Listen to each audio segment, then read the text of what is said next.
మొక్కలు అన్ని రకాల జీవక్రియలను ఎలా జరుపుకోగలుగుతున్నాయి? ఆలోచించి చెప్పండి. మొక్కల్లో వివిధ రకాల జీవక్రియల నిర్వహణకు ప్రత్యేక కణాల అమరిక ఉంటుంది. దీనినే కణజాలం అంటారు. ఇప్పుడు వివిధ రకాల వృక్ష కణజాలాలను పరిశీలిద్దాం.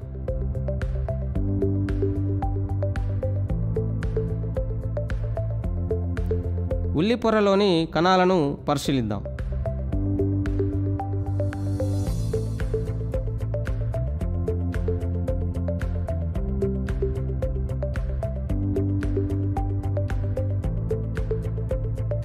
ఒక ఉల్లిగడ్డను తీసుకొని దానిలో ఒక చతురస్రాకార ముక్కను తీసుకోవాలి.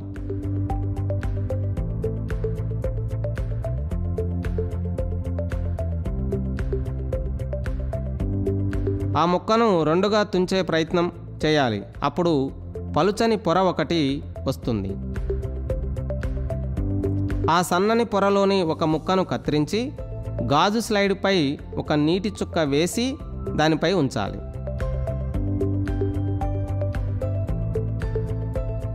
దానిపై రంజనం వేసి కవర్ స్లిప్ ఉంచాలి. స్లైడ్ను సూక్ష్మదర్శినిలో పరిశీలించాలి.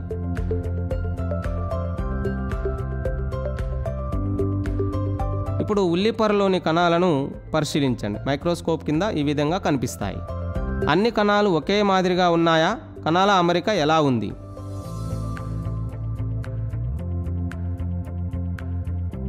ఆకు పై పొరలోని కణాలను పరిశీలిద్దాం.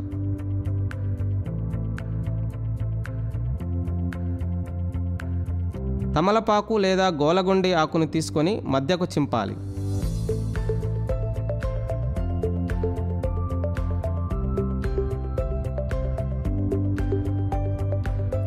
చింపిన చోట సన్నని అంచు కనిపిస్తుంది.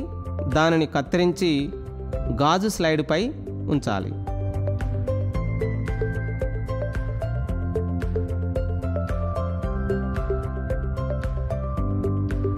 దానిపై రంజనం వేసి కవర్ స్లిప్తో కప్పాలి.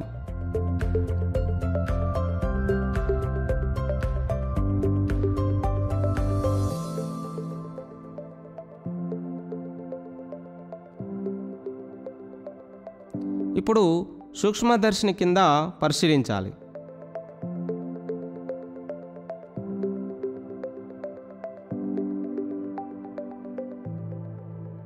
ఈ విధంగా కనిపిస్తాయి.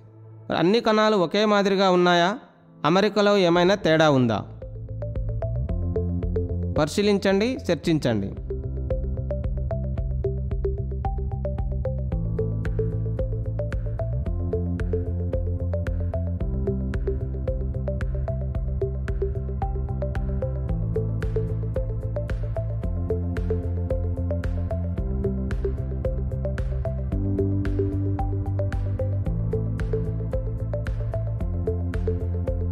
ఉల్లి పొరలోని కణాల అమరిక, ఆకులోని కణాల అమరిక, ఈ రెండు రకాల కణాలలో తేడాలు ఏమున్నాయో గమనించి చర్చించండి. ఉల్లి పొరలోని కణాలు ఒకేలా ఉన్నాయా? ఆకులోని కణాలు వేరువేరుగా ఉన్నాయి.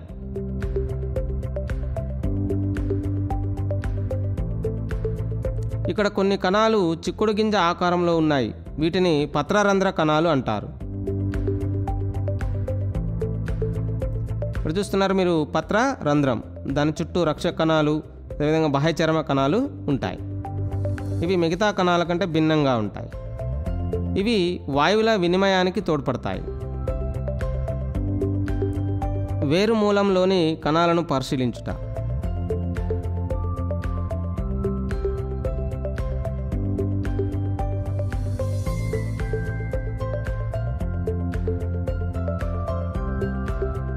ఒక గ్లాసులో నీటిని తీసుకోవాలి.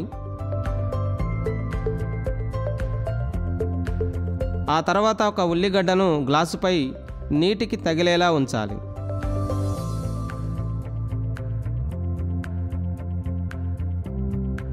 కొన్ని రోజుల తర్వాత ఉల్లిగడ్డ నుంచి వేర్లు పెరుగుతాయి.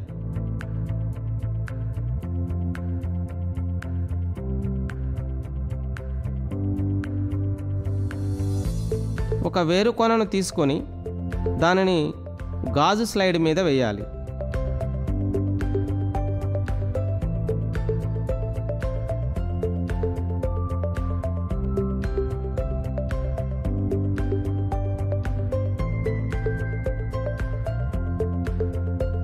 దానిపై ఒక చుక్క నీరు వేసి ఆ తర్వాత ఒక చుక్క రంజనం వేయాలి. దానిపై ఒక కవర్ స్లిప్ వేసి అద్దాలి. కవర్ స్లిప్పై కొంచెం బ్రష్తో ఒత్తిడి కలిగించాలి.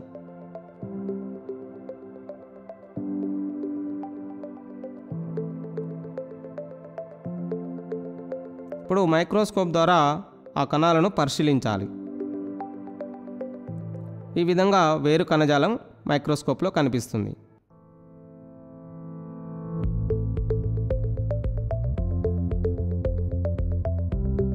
కణాలన్నీ ఒకేలా ఉన్నాయా? కణాల అమరిక ఎలా ఉంది? దీంట్లో మధ్యస్థ విభాజ్య కణజాలం, పార్శ్వ విభాజ్య కణజాలం, అగ్ర విభాజ్య కణజాలం కనిపిస్తుంది.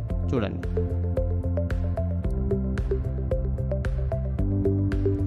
స్థానాన్ని బట్టి 3 రకాలు కణజాలాలు.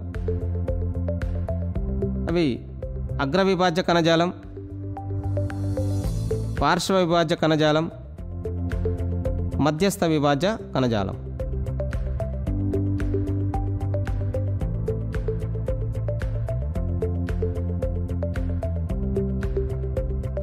ఇంతకుముందు కృత్యంలోని ఉల్లిగడ్డను తీసుకొని నీటిలో వేర్లు తాకేలా అమర్చాలి. ఇక్కడ కత్తిరించిన వేర్ల కొనలను మార్కు పెన్తో సూచించాలి. 4 లేదా 5 రోజుల పాటు నీటిలో మునిగేలా ఉంచాలి.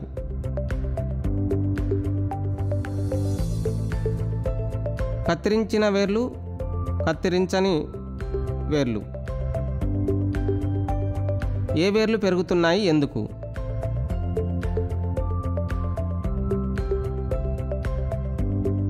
కత్తిరించిన వేర్లు పెరుగుతున్నాయా, కత్తిరించనివి పెరుగుతున్నాయా? వేరు కొనలో పెరుగుదలకు సంబంధించిన కణాలు ఉంటాయి. అంటే కత్తిరించని వేర్లు మాత్రమే పెరుగుతున్నాయి. ఒకే నిర్మాణం కలిగిన కణాల సమూహాలు ఒకే విధమైన విధులు నిర్వర్తిస్తాయి. అటువంటి కణాల సమూహాన్ని కణజాలాలు అంటారు.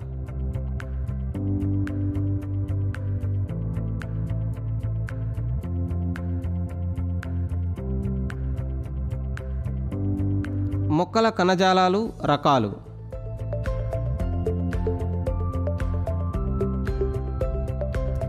మొక్కల కొనల్ని కత్తిరిస్తే మొక్కలు ఎలా పెరుగుతాయి?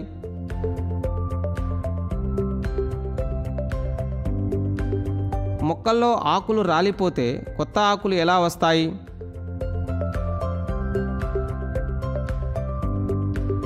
మొక్కల్లో పెరుగుదలకు, గాయాలను మాన్పడానికి ఏ కణజాలం ఉపయోగపడుతుంది?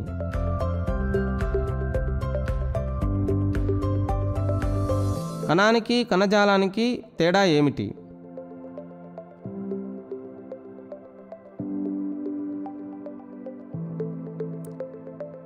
కణానికి కణజాలానికి తేడా. కొన్ని కణాల సమూహాన్ని కణజాలం అంటారు.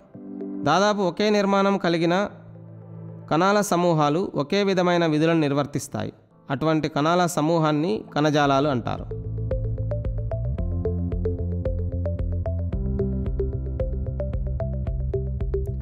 ఈ మొక్కను పరిశీలించండి, ఎలా ఉంది? ఈ చెట్టు కాండాన్ని పరిశీలించండి, ఎలా ఉంది?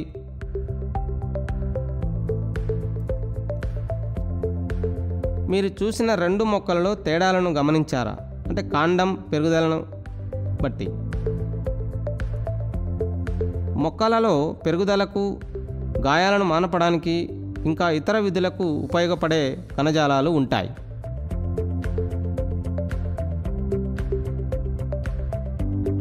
మొక్కలలో 4 రకాల కణజాలాలు ఉన్నాయి. అవి 1 విభాజ్య కణజాలం, త్వచ కణజాలం, సంధాయక కణజాలం, ప్రసరణ కణజాలం. విభాజ్య కణజాలం మొక్క భాగాలన్నింటిలో పెరుగుదలను, మరమ్మతులను నిర్వహించేవి విభాజ్య కణజాలం.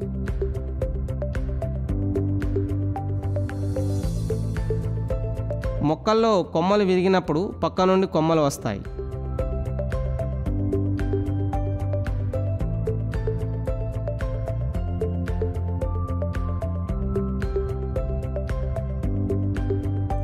కొమ్మల చివరల నుండి కొత్త చిగురులు వస్తుంటాయి. ఇవన్నీ ఏ కణజాలం నుండి వస్తాయో తెలుసుకుందాం. విభాజ్య కణజాలాలు.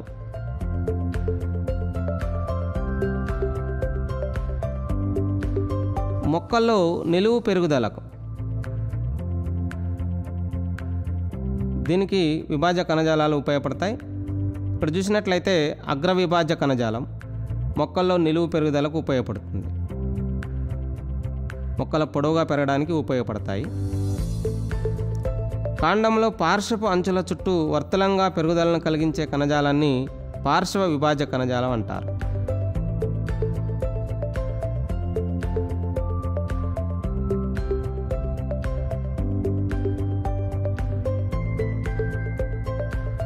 మధ్యస్థ విభాజ్య కణజాలం.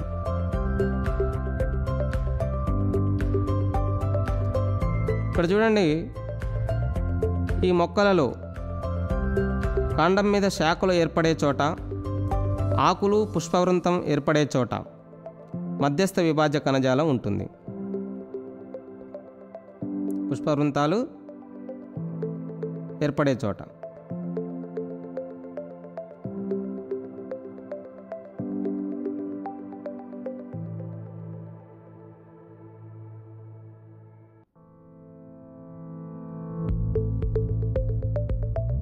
ఇక్కడ చూసారా, కనుపుల మధ్య కనుపు మాధ్యమం. ఈ కనుపు మాధ్యమాలు పొడవుగా పెరగడానికి కూడా ఈ మధ్యస్థ విభాజ్య కణజాలం ఉపయోగపడుతుంది. కనుపులు, కనుపు మాధ్యమాలు అంటే రెండు కనుపుల మధ్య ఈ విభాజ్య కణజాలం ఉంటుంది.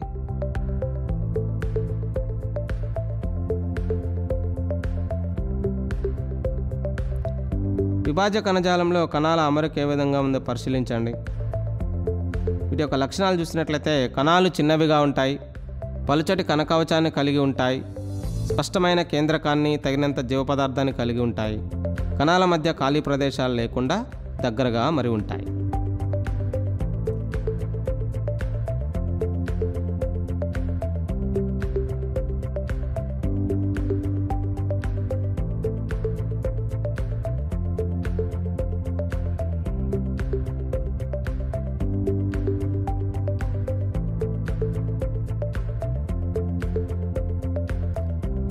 త్వచ కణజాలం.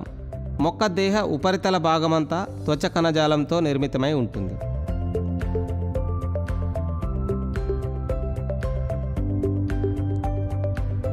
ఇక్కడ మీరు చూస్తున్నట్లయితే ఈ రియో పత్రాన్ని మనం పరిశీలించినట్లయితే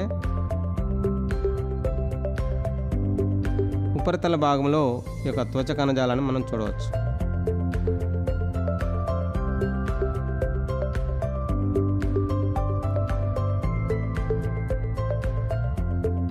రియో పత్రాన్ని అడ్డుకోత తీసి మైక్రోస్కోప్ కింద పరిశీలించినప్పుడు మీకు ఈ త్వచ కణజాలం అనేది కనిపిస్తుంది.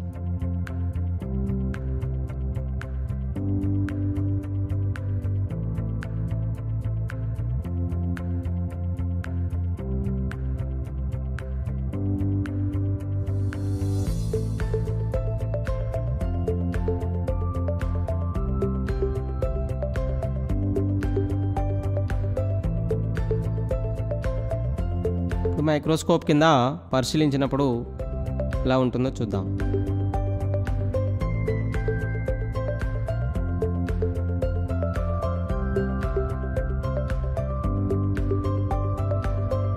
మీరు కూడా ఈ కృత్యాన్ని పాఠశాలలో ఉపాధ్యాయుల సాయంతో చేయండి.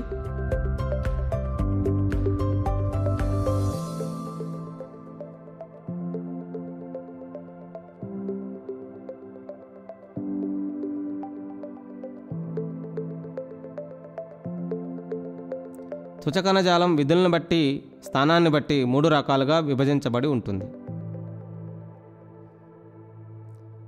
బహిత్వచం అంటే వెలుపలి పొర, మధ్యత్వచం మధ్య పొర, అంతత్వచం లోపలి పొర.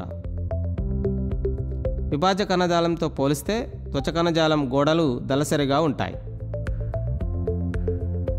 ఎడారి మొక్కల్లో బాగా మందంగా ఉండి మైనప పూత కలిగి ఉంటాయి.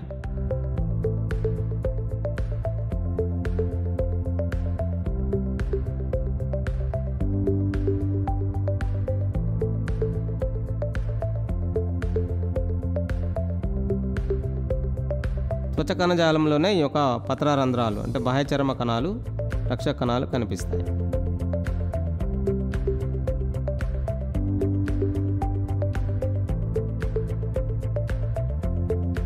ఇక్కడ చూసినట్లయితే చూడండి, బెరడులో అంటే బాహ్యచర్మం కింది నుంచి మనకి కొన్ని రకాల రెజిన్స్ లాంటివి వస్తాయి. ఇవన్నీ కూడా త్వచ కణజాలం నుంచి ఏర్పడేటివి.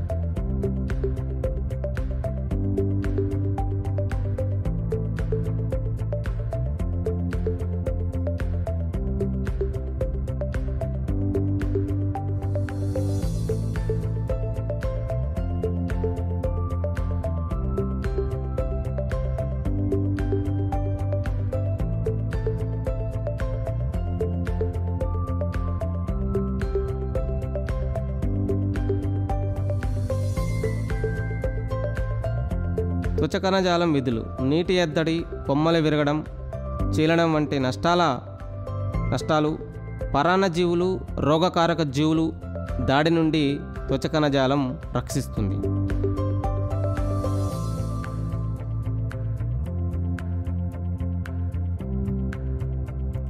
త్వచ కణజాలం బాహ్య చర్మం పైన అనేక పొరలను ఏర్పరుస్తుంది. దీన్నే బెరడు అంటారు. బెరడు కాండానికి రక్షణ ఇస్తుంది.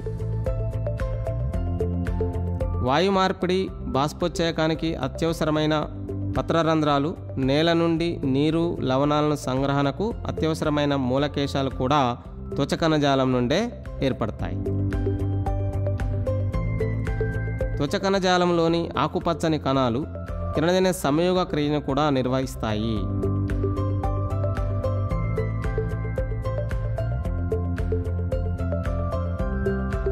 సంధాయక కణజాలం మొక్క దేహాన్ని ఏర్పరుస్తూ ఇతర కణజాలాలు సరియైన స్థితిలో ఉండేలా చేసేవి సంధాయక కణజాలం.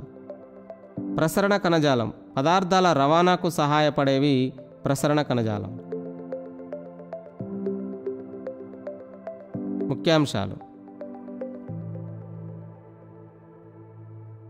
మొక్కల్లో అన్ని రకాల జీవక్రియలు కణజాలం అనే ప్రత్యేక కణాల అమరిక ద్వారా జరుగుతాయి.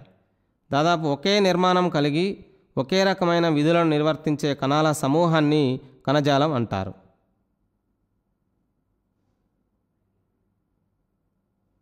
మొక్కల్లో పెరుగుదలకు, గాయాలు మానపడానికి, ఇంకా ఇతర విధులు నిర్వర్తించడానికి కణజాలాలు ఉపయోగపడతాయి. కణజాలాలు 4 రకాలు: విభాజ్య కణజాలం, త్వచ కణజాలం, సంధాయక కణజాలం, ప్రసరణ కణజాలం.